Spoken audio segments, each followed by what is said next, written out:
નમસ્કાર.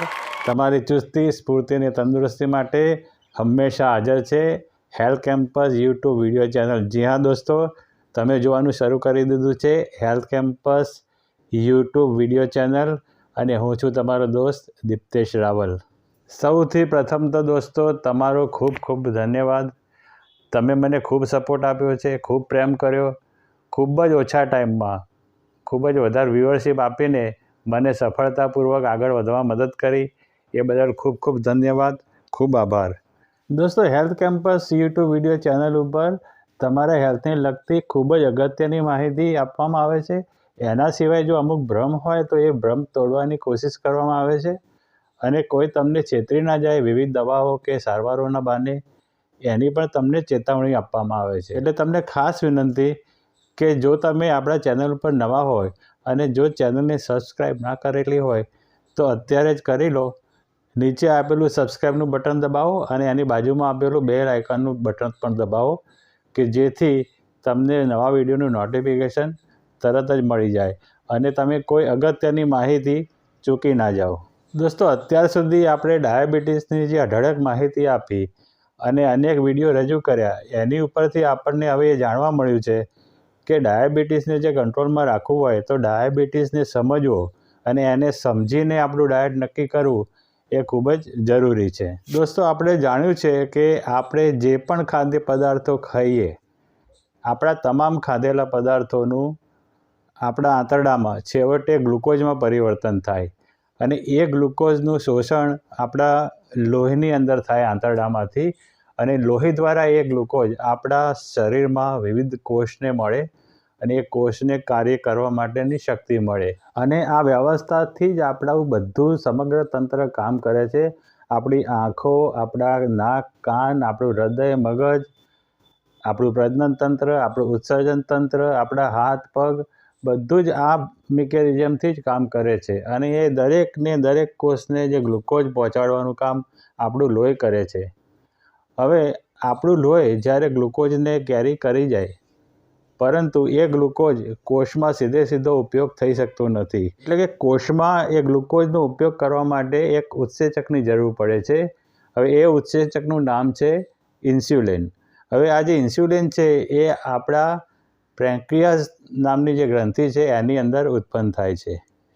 હવે આ પેન્ક્રિયાસ ગ્રંથિ એવી રીતે કામ કરે કે આપણે જેટલું વધારે શુગરવાળો પદાર્થ ખાઈએ એટલું વધારે ઇન્સ્યુલિન એ બહાર ફેંકે અને આપણે જેટલું ઓછા શુગરવાળો પદાર્થ ખાઈએ એટલું ઓછું ઇન્સ્યુલિન એને બનાવવું પડે. એટલે થાય છે એવું કે તમે જ્યારે વધારે શુગરવાળો પદાર્થ ધારણ કરો છો, ખાઓ છો, ત્યારે તમારું પેન્ક્રિયાસ નામની ગ્રંથિ ખૂબ વધારે પ્રમાણમાં કાર્ય કરે અને વધારે પ્રમાણમાં ઇન્સ્યુલિન એને પ્રોડ્યુસ કરવું પડે અને આ રીતે જેમ જો વારે ઘડીએ થાય, અવારનવાર થાય, લાંબા સમય સુધી થાય તો છેવટે પેન્ક્રિયાસ ગ્રંથિને ખૂબ નુકસાન થાય અને ઇન્સ્યુલિનનું પ્રોડક્શન ઓછું થઈ જાય.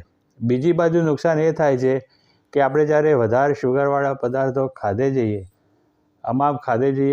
લાંબા સમય માટે ખાધા જઈએ, ત્યારે આપણા કોષોની જે દિવાલ છે એની ઉપર ઇન્સ્યુલિન રેઝિસ્ટન્સ ઉત્પન્ન થાય છે. એટલે કે આપણા કોષની દિવાલ ઇન્સ્યુલિનને ગાંઠતી નથી, ઇન્સ્યુલિનને કામ નથી કરવા દેતી. એક એવી પોઝિશન ઊભી થઈ જાય છે. એટલે આ બે રીતે આપણને બેવડો માર પડે છે. એક તો આપણી કોષની દિવાલ ઇન્સ્યુલિનને કામ નથી કરવા દેતી અને બીજું આપણું પેન્ક્રિયાસ ગ્રંથિ થાકી જાય એટલે ઇન્સ્યુલિન ઓછું ઉત્પન્ન કરે છે. એટલે ડાયાબિટીસનું મેનેજમેન્ટ કે કંટ્રોલ આપણે કરવો હોય તો આપણું શુગર ઇન્ટેક ઓછું હોવું જોઈએ. એ આપણે આપણી આગલી તમામ જે માહિતી આપણા આગલા વિડીયોમાં આપેલી છે એમાંથી આપણે આટલી માહિતી ચોક્કસ શીખ્યા આવીશું. અને જો દોસ્તો તમે એ વિડીયો બધા ના જોયા હોય તો એની લિંક હું ડિસ્ક્રિપ્શનમાં આપીશ.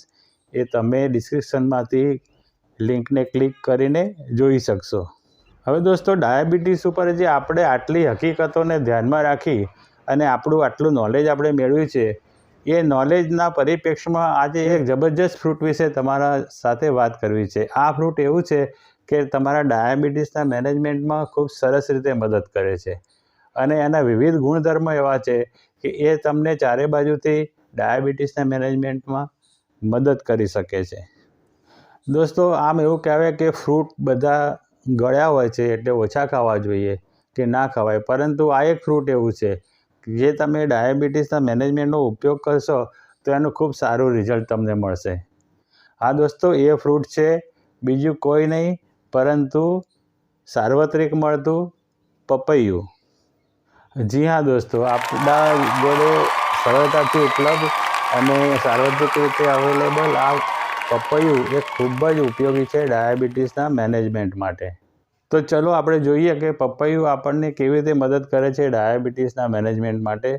તો દોસ્તો સૌથી પહેલાં તો પપૈયાની ગ્લાયસેમિક ઇન્ડેક્સ ઓછી હોય છે. હવે આ ગ્લાયસેમિક ઇન્ડેક્સ વિશે પણ આપણે પ્રીવિયસ જે વિડીયો હતા પહેલાંના વિડીયો એમાં વાત કરી છે. તેમ છતાં આજે પણ જણાવી દઉં કે ગ્લાયસેમિક ઇન્ડેક્સ એ કોઈપણ ખાદ્ય પદાર્થ આપણા બ્લડમાં શુગર કેટલું વધારે શૂટ કરશે, કેટલું વધારે ઝડપથી વધારશે એનું માપ હોય છે. એટલે જેમ ઓછી ગ્લાયસેમિક વેલ્યુ હોય જે પણ ખાદ્ય પદાર્થની, એ ઓછી ગ્લાયસેમિકવાળા ખાદ્ય પદાર્થો જો આપણે કન્ઝ્યુમ કરીએ, જો આપણે ડાયટમાં સમાવેશ કરીએ તો આપણું બ્લડ શુગર એકદમ શૂટઆઉટ ના થઈ જાય અને મોડરેટ રહે. એટલે આ પપૈયાની પણ જીઆઈ વેલ્યુ એટલે કે ગ્લાયસેમિક ઇન્ડેક્સ એ ઓછી છે. એટલે ઓછી ગ્લાયસેમિક ઇન્ડેક્સ હોવાના કારણે જ્યારે તમે એને પોર્શન કંટ્રોલ સાથે માપમાં ખાઓ છો ત્યારે તમારું શુગર એકદમ શૂટઆઉટ થઈ જવા દેતું નથી. હવે આપણે આમ જાણ્યું કે ઓછી ગ્લાયસેમિક ઇન્ડેક્સ છે, તો એમ થાય કે એની ગ્લાયસેમિક ઇન્ડેક્સ ઓછી કેવી રીતે છે? તો દોસ્તો પપૈયાની અંદર ફાઇબર ભરપૂર માત્રામાં હોવાથી ફાઇબરના કારણે આપણા આંતરડામાં શુગરનું જે શોષણ હોય છે એ ધીમે ધીમે થાય છે અને એના લીધે આ પપૈયાની ગ્લાયસેમિક ઇન્ડેક્સ લો આવે છે, ઓછી થાય છે. એટલે પપૈયામાં રહેલા જે ફાઇબર છે એ આપણને આ ગ્લાયસેમિક ઇન્ડેક્સ દ્વારા મદદ કરતા હોય છે. દોસ્તો ડાયાબિટીસમાં એક શબ્દ અગત્યનો છે ઇન્ફ્લેમેશન. હવે તમે ઇન્ફ્લેમેશનનો જો ડિરેક્ટ ડિક્શનરીની અંદર જો તમે અર્થઘટન જોશો તો ઇન્ફ્લેમેશન એટલે સોજો એવું ગુજરાતીમાં બતાવે છે, પરંતુ આ ઇન્ફ્લેમેશનનો જે અર્થ છે એ સોજા કરતાં ઘણો વધારે બોર્ડ છે, ઘણો ડીપ છે. આ જે ઇન્ફ્લેમેશન છે એ ટોટલ આપણા શરીરમાં જે અવ્યવસ્થા ઊભી થઈ જાય, ડેમેજ થાય કોષોને વિવિધ પ્રકારનું, અને કોષ જે એમને કામ કરવું જોઈએ એ ના કરી શકે, અને બીજું જે એની આડપેદાશો ઊભી થાય અને જે બધી અવ્યવસ્થાઓ ઊભી થાય, સાવ સામાન્ય ગુજરાતી ભાષામાં કહીએ, દેશી ભાષામાં તો આપણું જે શરીર અંદર રમણ ભમણ થઈ જાય એને ઇન્ફ્લેમેશન કહેવાય.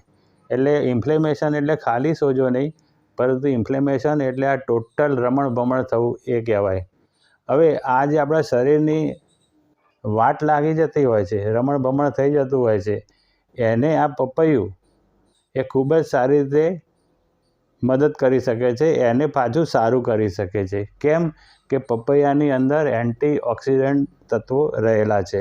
હવે આ એન્ટીઓક્સિડન્ટ તત્વો જે કયા છે એ આપણને પ્રશ્ન થાય, તો એ એન્ટીઓક્સિડન્ટ તત્વો જે પપૈયાની અંદર છે એ છે વિટામિન એ, સી અને વિટામિન ઈ.